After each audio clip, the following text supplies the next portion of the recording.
রাজধানীর বাজারে খুব একটা স্বস্তি মেলেনি চালের দামে। আমদানির চাল আসার পরও দাম কমছে সামান্য। অন্যদিকে সপ্তাহের ব্যবধানে কেজিতে 10 টাকা বেড়েছে মুরগির দাম। কাটেনি সয়াবিন তেলের সংকটও।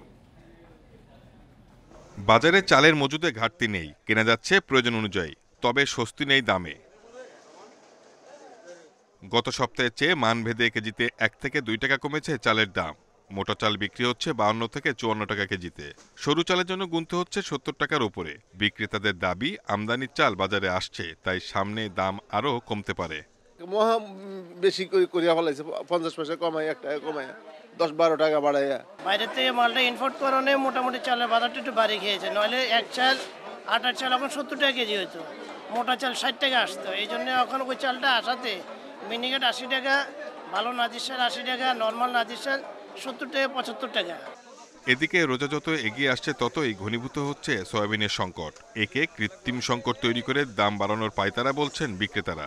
আমার লাগবে দৈনিক 20 কার্টন তেল, আমার দিচ্ছে 5 কার্টন তেল, তেলের সাথে আবার আটাও দিচ্ছে। তাও অ্যাভেলেবেল সরবরাহ নাই, ডিলার একদম কম দিচ্ছে। গায়ে যে দাম লেখা ওই দামে ডিলার তেলের দাম নিতেছে।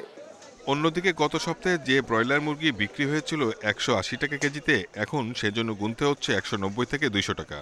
আর সোনালির কেজি পৌঁছেছে 310 থেকে 320 টাকায়। রমজান উপলক্ষে তো এটা স্বাভাবিকভাবেই প্রত্যেক বছরই বাড়ে, এখানে সম্ভাবনা আছে। রমজান তো আর মাত্র 1 মাসও নাই প্রায়।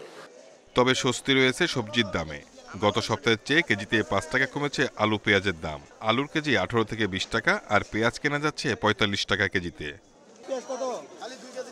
Shahid Ahmed, independent news, Dhaka.